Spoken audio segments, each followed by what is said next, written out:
Hello, everyone. This is the Faithful Life Podcast.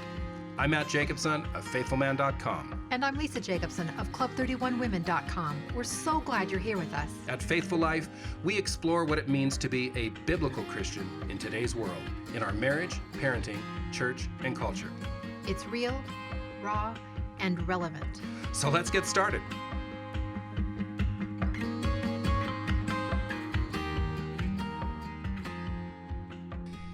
Hey everybody, Christmas is right around the corner, isn't it? Yeah, only about a few weeks now, I think. That's right. You're probably all busy with everything, doing the baking. I'm not.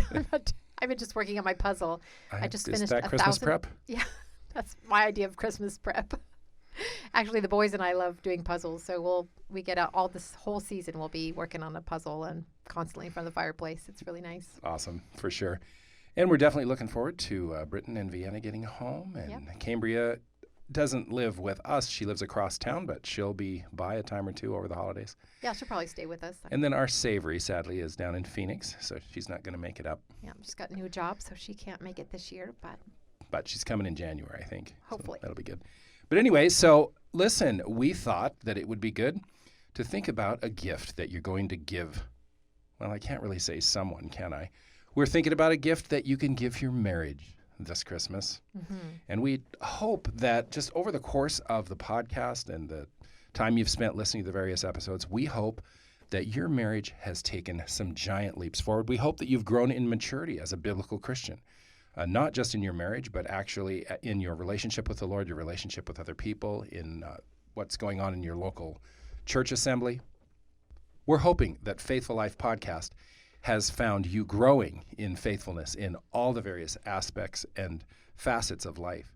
And so today we wanted to talk about a gift that you can give your marriage this Christmas. And so we actually joke a little bit back and forth with each other. We're not really the greatest marketers on the planet. True. But we do have a couple sets of books that are out. And we wanted to talk about the heart behind these books because they have had, and I can just say this in all genuine honesty, they have had a very real impact on the lives of people and the marriages that they've had. And those books are the 100 Ways to Love Your Wife and 100 Ways to Love Your Husband. And 100 Words of Affirmation your husband needs to hear, and 100 Words of Affirmation your wife needs to hear.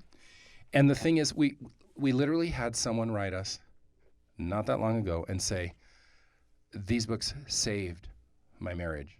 Okay, now we're not... We're glad that she wrote and said that. We're not saying that.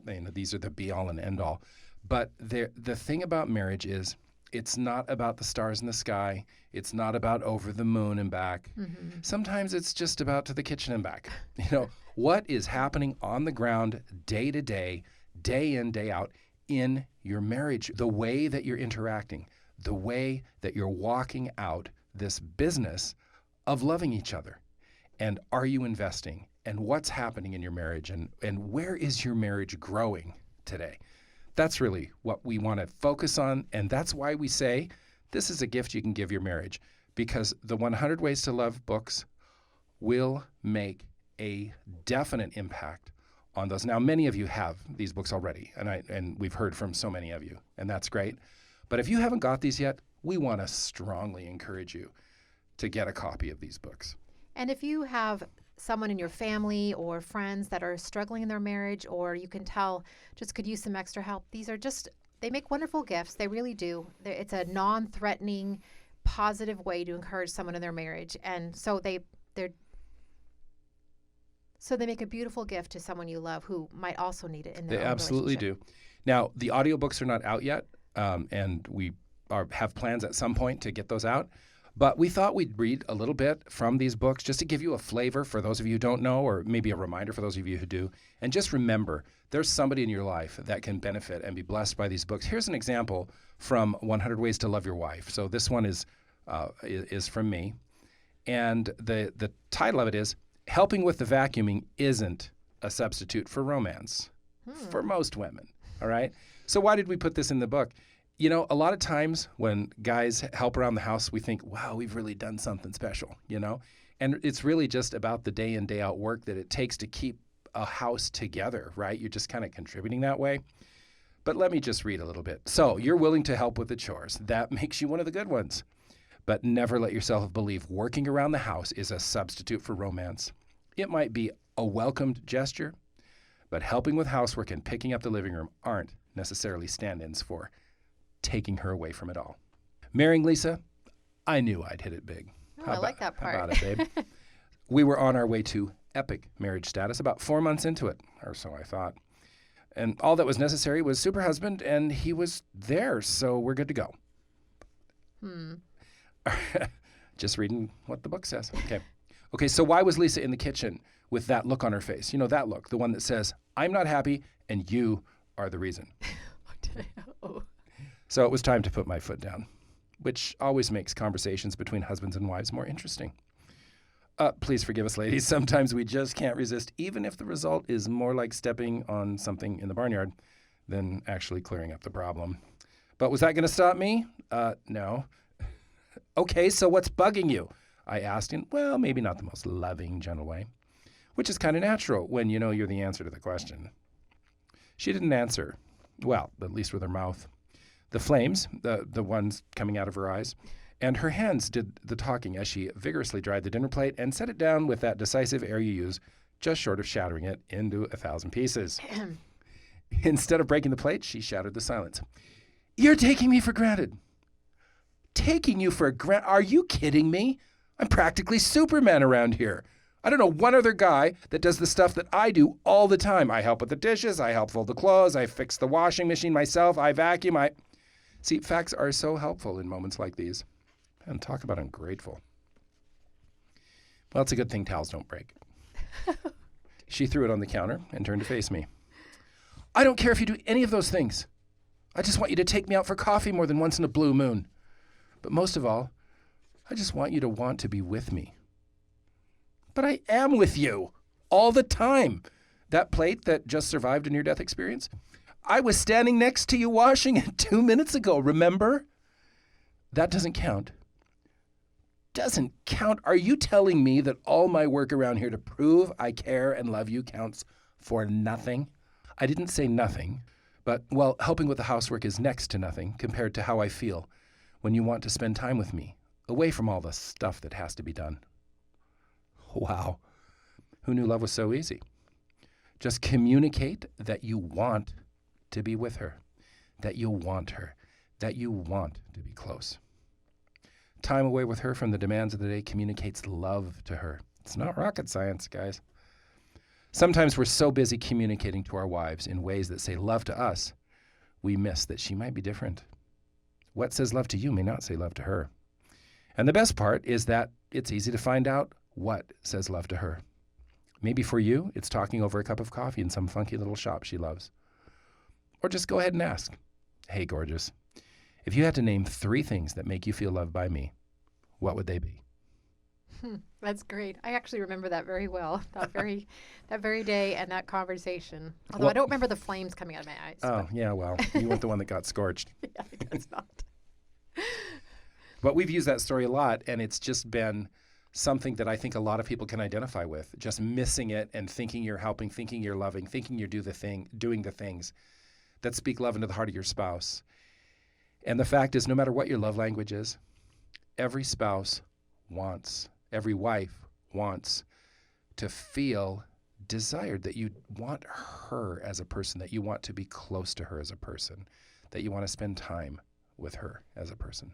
Yeah, I think that's true. I was just talking to several girlfriends recently, and I was telling that story, actually. And we were talking about how back early on that wasn't what I wanted. Wasn't what I wanted or needed from you. And yet they said, did that change later when the kids came? I said, you know what, it did. Well, I loved you vacuuming after that.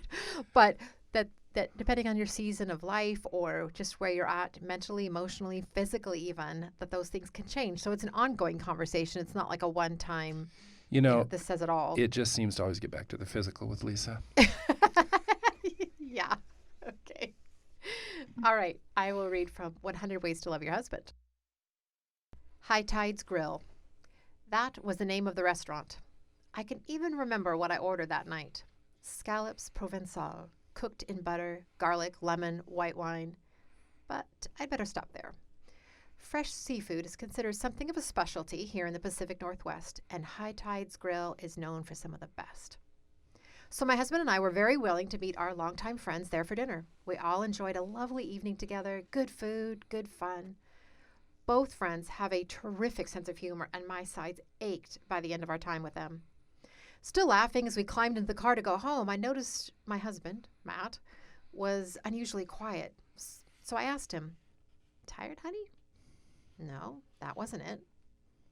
Then it occurred to me, "Are you upset?" He didn't answer, but my instincts told me, "Oh." So I added sympathetically, "Did John say something that bothered you? Because although this guy was kind of funny, he could be offensive at times too." "No, that wasn't it either." I thought about it for a minute or so. "It's not me, is it? Did I do something?"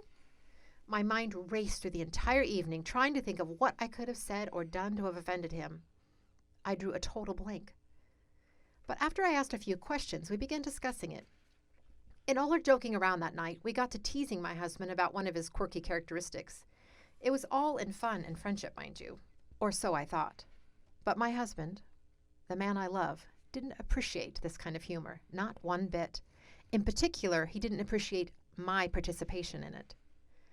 Please understand, it was never my intention to hurt him or dishonor him.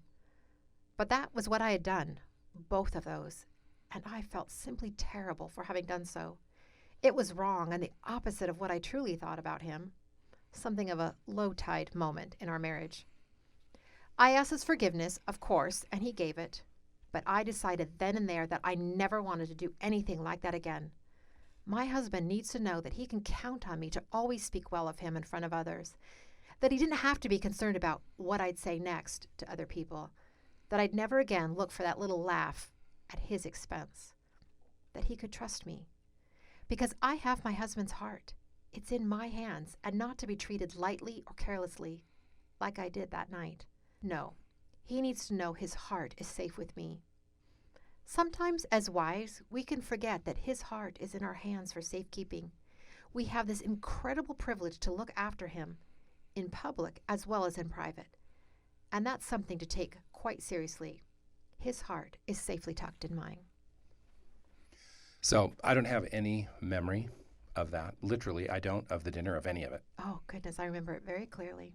So, but that doesn't mean I can't be touchy from time to time. So You weren't overly touchy. It's true. It was all, good fun, good joke, but it wasn't respectful, and it wasn't the kind of humor that you appreciate. And I just felt awful that I had disrespected you, really. Well, a very distant in the past experience, I have to say. and I don't even remember it. So there. Well, but it's a really good point. True forgiveness. So, all right. Well, hey, here's one more from 100 Ways. And again, we hope you go out and get these books, 100 Ways to Love Your Wife, 100 Ways to Love Your Husband. And, if you want, you could just go and read the reviews that are online because they are amazing. I just have to say. They're really encouraging. Everything strong. from newlyweds to people who've been married for 40 years and plus. So that's the irony. I have to say that has been one of the aspects about these books that have frankly surprised us because we truly have had this incredible demographic responding, this huge age spread of married couples responding in such positive ways. So it's really been interesting how it applies to those who've been married for decades. Could use a little renewal. And how it applies to newlyweds as well. All right. Okay, guys, ready? Here we go. Never, ever look interestedly, longingly, lustfully at another woman with your eyes or indulge lustful thoughts. Train yourself to turn your eyes away at every opportunity that presents itself. And don't tell yourself this convenient lie, I just can't help it. You can help it. Your flesh just doesn't want to. Don't lie to yourself.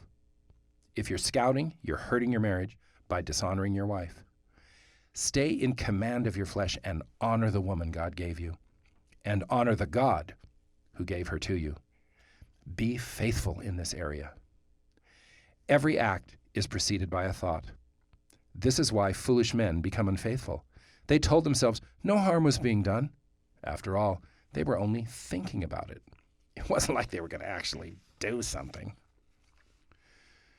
But true faithfulness, the kind that will keep you out of trouble and is approved of by God, is total faithfulness. After all, the two of you are one, and that includes your mind. I will set no wicked thing before my eyes, Psalm 101, verse 3. King David ignored his own advice and paid a heavy price, but you don't have to. The Bible says there is no temptation you face, but that which is common to every man. God is faithful, who will not allow you to be tempted beyond what you are able to face, and will, with the temptation, also provide a way to escape, so you can endure it. That's 1 Corinthians 10:13. That's kind of my paraphrase, but that verse is 1 Corinthians 10:13. God has provided the power for you to triumph in the face of every temptation. Exercise that power. Escape the temptation. Honor your wife and honor God. You know, this business of faithfulness with our eyes, is such a huge thing in marriage. It's a huge thing among men. It is. And the thing is guys so often tell themselves, oh, hey, she doesn't see me, I'm just trying to be subtle. And even if somebody is a Christian and tells himself it's wrong, somehow they justify walking in it or believe that they can't win. But see, that verse from 1 Corinthians 10:13 says, no, you can win because God provided a way of escape. And you've got this, you know what? I just have to tell people about this. You've got this thing attached to your head. It's called your neck.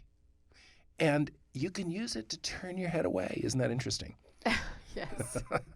Okay, so the thing is you're not weak and you're not a victim. You're not the victim of your eyes. You can avert your eyes. You can train yourself to turn away. And it's just like having some weak little flabby muscle. You start exercising that thing, and it's going to get stronger and stronger and stronger. And the same thing is true relative to my eyes. When I'm saying no, and maybe if you've walked in this for a long time, you are drawn to look. But you start turning the other way, and maybe that pull is going to be strong at first. So you've still got the power by the Holy Spirit to turn away. You can say no to that sin. You're going to get stronger and stronger and stronger. And you know what? A wife's heart is so blessed with security to know that her husband will not look at the counterfeit offerings of the enemy. Yeah, it means the world to me. So you can do this, guys, and being faithful in everything is God's call in your life. Why don't you start by being faithful with where you're letting your eyes look? Okay, I'm going to read a couple of short ones from 100 Ways to Love Your Husband. This is number 7. Remember, he's not your girlfriend. He won't always understand or relate, so don't have unrealistic expectations. Often we want him to get what it is we are feeling or struggling with, but he isn't me and never will be, thank goodness. He is made differently with a different experience and different strengths and weaknesses. Don't demand something that he can never be. I think oftentimes women feel so frustrated with their husbands because they're just not understanding all I'm going through or why this is hard for me or why this is hurtful. And it took me a while to realize that I can't, it's not fair to you to expect you to be a woman because you're not walking in my shoes. You can be compassionate, you can listen and be understanding, but there are limits. And I think letting go of that expectation just gave us both a lot of freedom to appreciate one another for the differences, not just the Absolutely. Same. And I think that we can fall into the trap of thinking, I'm going to receive absolutely everything I need in life from this one other person. And God just didn't design us to be like that. That's why he gave us each other. And then he gave us the body of Christ, the other people to walk in fellowship and accountability with. Yep. And then a follow-up, the very next one is related, but it says, go for it. Okay, but be sure he's your best friend. So invest in your friendship. Find activities you both enjoy and spend time together. Do the kinds of things friends do. Talk, laugh, work, and play. Share your heart with him. Talk about your hopes and dreams and ask about his too. And I think as another real eye-opener is when you're thinking of your husband as your best friend, not your only friend, not your girlfriend, but your best friend. And I think about the way I am with my own girlfriends. I want to share with them the things I'm thinking about, the ideas I have, what makes me happy, what makes me sad. Well, that is something I can share with my husband too, so that he has an insight into where I'm at and the kinds of things I'm thinking about, struggling with, or excited about. So give him a chance to be that kind of friend. Okay, so folks, those were the 100 Ways to Love Your Wife, 100 Ways to Love Your Husband's books. And now we want to read a little bit from the 100 Words of Affirmation your wife needs to hear and 100 Words of Affirmation your husband needs to hear. And again, can we just encourage you to get a copy of these if you haven't, or if you know somebody who could truly benefit by this kind of teaching. And we hope it's encouraging too, and we're not just kind of teaching, looking down our noses and pointing from on high. These are things, just like the one I read, where I kind of tell on myself, where I got it wrong. And that business of being in the kitchen and not loving you in a manner that was meaningful to you. And we really hope that what you see in these books is a heart of honesty, but also a heart of wisdom, because we have walked this path for many years, and we do really have an awesome marriage, and we would just encourage everybody to follow our example in marriage. We really would. And so that's what you can find in these books, and that's why we encourage you to get them. But hey, let's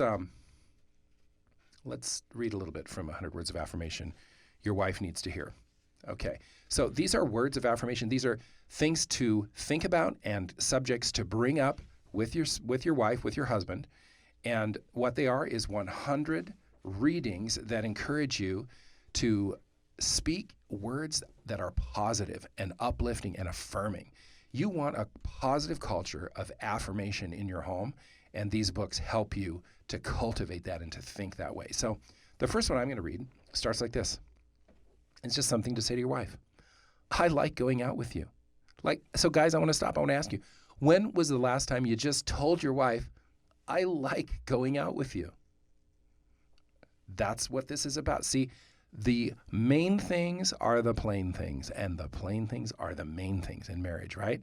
And we can forget those so often. So it's affirming when somebody is told. It's affirming when somebody is told that their company is enjoyed and desired. That is a meaningful, affirming, uplifting thing to do. So that's what this one says. I like going out with you. What are you doing tonight? And here's the reading from this particular entry. Men, I wish I had a nickel for every time a wife wrote to me and said that her husband almost never takes her out, that she literally can't remember the last time they went on a date. I'd be a millionaire. Now, one, and I'm going to call him selfish and foolish, man, admitted to me he has never taken his wife on a date. Oh, unbelievable. This guy has been married for 14 years, and they have a zillion kids. I'm not kidding. Lucky for him, he's married to a very godly woman who has chosen not to be resentful. Question. When was the last time you took your wife out on a date for no reason other than you desire to be with her? That you desire her. No birthday, no anniversary, no promotion, no nothing except pure, I love being with you romance. And by the way, it doesn't count if she arranged the babysitting, picked the restaurant, and chose the day and time. When was the last time you did everything, and all she had to do at the appointed time was to show up looking beautiful? By making that effort, you're telling her several critically important things. 1, you're worth it. 2, I love being with you. 3, after all these years, I'm still in love with you. Now, if you're doing this to get something a little later on in the evening, you've got it all backwards. Do it because you love her, period. And you'll enjoy what every wise, loving husband has discovered. Doing so is like pouring love into your wife's heart, and you'll receive back from her far more than you ever poured into her soul. Okay, so I want to tell a little story, and I don't know if we've ever told this in the podcast, but this is really funny, so I hope you're listening up, relative to this business of dating. I'm curious. Well, you're the star in this particular little story, so. Uh-oh, okay. All right, so Lisa came to me. She had a really cheerful attitude one day, and she... One day I had a cheerful attitude? That doesn't sound right. That's why we're making such a note of it on the podcast, honey. Okay. Great. No, she was just very bouncy and cheerful, and I walked in from work that day, and she goes, hey, I just have a quick question for you. And I go, oh, okay. And she goes, hey, when was the last time we went out? Well, why don't we go out? And I said, go out. I'm not kidding. I'm thinking to myself, man, we just went out, okay? And we got to go out again. I mean, we're enjoying spending time with each other, but like we have to go out again? That's what I was thinking. Of course, I didn't let on. Okay, I remember this. And I'm going, oh, yeah, totally, honey. We should. Yeah, totally. But, we did just kind of go out. She goes, really? And she's, by now I'm starting to wonder, wait, what's up? Because she had a little bit of a devious little... How could you say that about me? Anyway. So she goes, yeah, really? So when was the last time we went out? And I said, well, let me see. So then I'm starting to think, well, okay, it wasn't this week. Maybe it was last week. Maybe it's been 2 weeks. Maybe what? 2 weeks? Like we went out to. She said, the interesting thing is I have this little calendar. And I've marked on it when we went out last. Do you want to see it? You ever had that busted feeling? Yes, you were busted. That's right. So she holds up the calendar, and there is a mark on it for sure.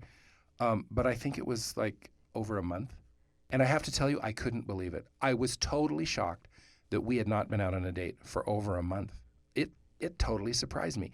And I think the next part of the story will tell you why, as a guy, that kind of surprised me. Because, man, I thought everything was great. She's not bouncing off the walls. Everything's cool. So she goes, babe, I've got another question. When was the last time, we made love?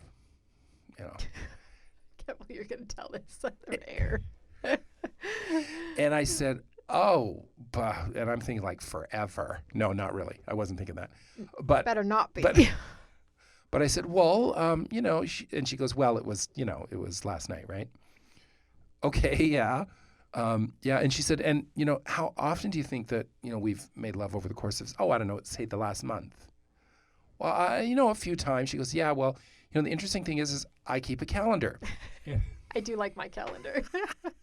And she said, I've marked out on the calendar. I don't always do this, by the way. That's I was just so doing funny. This for this particular experiment. All right. I want people to get the wrong idea. So she holds up this calendar, okay, and it was very different from the other one because the other one had one little mark on it that was over a month old. And this one had more marks This than that. one had... Okay, that's all we have to say about that. But anyway. Okay, so the point was, I'm thinking everything's just great. My needs are met. We're happy. We're doing great. She's not freaking out. And yet she's over there going, I'd really like you also just to pursue me for me, right? So that's what that entry was about. Yeah. And go get them, guys. That's great. Okay, I will read from 100 Words of Affirmation Your Husband Needs to Hear. This is number 26. When you hold me tight, I feel safe. I'm not a very good sleeper. It's not unusual for me to wake up in the middle of the night and then stay awake for hours. My mind gets going and all the fears and concerns I've been stuffing down during the day come out to haunt me. I'm aware that I am to take my anxiety to God in prayer, Philippians 4:6, and to meditate on those verses that remind me that He is in control. Yet I'll remain sleepless, staring at the ceiling and fighting to keep the worries away. Eventually, I'll nudge my poor sleeping husband, and without me saying a word, he knows what to do. He wraps his arms around me and holds me tight. For some reason, this one simple act calms my body and eases my mind. Something about his strong arms holding me helps me feel I'm safe with him. Maybe it's not a big deal to him, but it means the world to me. So I tell him. And if you feel the same, tell your husband too. When you hold me tight, I feel safe. So I don't know about you ladies, but this small little act of just him holding me tight in the middle of the night and waking up the poor guy who himself has trouble sometimes sleeping, but it's such an act of love, and it's the kind of thing you can really take for granted instead of expressing your appreciation for this little thing that he does to make you feel comforted and safe and warm. And so just tell him. No, that's awesome. And again, like we were saying before, it's not about the stars in the sky. It's about just what's happening in the kitchen, the living room, and the hallway. Okay, here's one. I think the ladies are going to love this one. Okay, guys, the time's coming, and maybe it's already happened like about 1,000 times in your marriage, when you needed to say, I was wrong and you were right. Okay. When was the last time you and your wife saw things differently? When was the last time you went back and forth and the discussion got a little heated? Pride on display, let's just face it. Maybe even a little hot. You just knew you were right, and there she was, not budging an inch. But then, some more light was shed on the subject, a little bit of new information, and suddenly the truth became clear to you both. She wasn't just mostly right, she was 100% right. I love it when that happens. And you were wrong. And what happened then? All too often, this becomes the moment when you steer the conversation away from the discussion at hand and never mention it again. But this is wrong. This is prideful. This is sinful. As husbands, we don't like the taste of humble pie, do we? Does anyone? I know Lisa doesn't, just saying. I don't. Okay. But this is the moment to humble yourself and affirm your wife by openly and directly acknowledging to her that she was right and you were wrong. Admitting that you were wrong feels like weakness to your flesh, but that is what is so interesting about humbling yourself. It doesn't make you weaker. It speaks to your strength, your willingness, and security in yourself to admit when you are wrong and acknowledge to your wife that she was indeed right on this one. Maybe you're one of those husbands who always quickly humbles himself when he's wrong. God bless you. Keep up the good work. For the rest of you, your marriage will take a huge step forward when your wife comes to realize you care more about the truth than you care about your pride. When you're wrong, don't waste time. Acknowledge openly and quickly that you were wrong and she was right. And you know, she will feel so respected and affirmed when you're willing to take that step of humility and that step of spiritual strength. I appreciate that very much. Here's one from 100 Words of Affirmation your husband needs to hear. I value the times when we cry together. I wish you could have known my mother-in-law. If only you could have met her, especially before her journey through Alzheimer's. I'm confident you would have loved her. She was a strong woman and genuinely caring in her own way. Also, she was the most loyal person I think I've ever known. We didn't always see eye to eye, but she was fiercely loyal, and I loved that about her. Matt's parents lived with us for over 20 years, so we cared for her through those last ravaging years of Alzheimer's. We searched the area when she'd wander off, calmed her down when her mind was troubled, and held her hand when she was confused, which was often. One night we heard her voice outside our bedroom window. It was the middle of the night and the middle of winter. Mom was out there, lost and looking for someone. We rushed outside, and I watched from the porch as Matt wrapped his coat around her nearly naked, shivering body. He picked her up like she was the child instead of the mom, and tucked her safely back in her own bed. I waited for him to return. Neither of us said anything. What was there to say? Looking up, I could see tears in his eyes, and then we both started to sob. Some sorrows are only for the two of you to share. And you know, when you're married and you go through life, you don't know what you're going to be asked to walk through. And walking through sorrows and walking through joys together is the kinds of things that bring you closer together than you ever imagined when you first said, I do. And when I think back on those precious, very sad moments that Matt and I went through together, you realize that those are the kinds of things that love is made up of. And your story might be different. You might not have that same kind of journey, but you have your own journey. And I hope that you'll pull in together and walk through it. Yeah. Yep. When life calls you to tighten your grip, just make sure you don't let go of each other. That's right. So listen, those were just some, wow, that last one got me, I have to say. But those were some excerpts from the two sets of books, 100 Ways to Love Your Husband, 100 Ways to Love Your Wife, 100 Words of Affirmation your wife needs to hear, 100 Words of Affirmation your husband needs to hear. Listen, can we just encourage you to give your marriage a gift this Christmas? We genuinely believe that these books will be a blessing to your marriage, for it to grow in maturity, to grow closer, and to grow in fun. There's a lot of fun stuff in these books too. And they're just filled with good suggestions and solid wisdom And again, they come from our lives and the marriage that we enjoy together and the principles and teachings from the Word of God. So we hope you take the time to go get them, and we hope you have a blessed Christmas together. This is going to be our last podcast until the new year, unless we feel like, sneaking over here and doing a marriage weekend or two. We'll see. But anyway. Oh, and I wanted to add, though, Okay. just because right now the 100 Ways to Love Your Husband, 100 Ways to Love Your Wife, when they're sold as a bundle on Amazon, they are on a super sale. They're $13.99. Oh, I that's don't know right. why it would be so inexpensive, but it's only $1 more for both books than it would be if you bought just one book. So it's a great deal. They make wonderful gifts for your own marriage, but plus family members or maybe the couples in your Bible study, any of those kinds of things. Yeah. Well, listen, God bless you. It's been a really awesome year together podcasting, and we have really enjoyed our time, and we're really looking forward to the new year already. We've got some great ideas and plans and some exciting opportunities coming up. we do. All right, everybody. Well, until next time, and it might be before the end of the year, but no promises. Okay. We'll see you soon. God bless.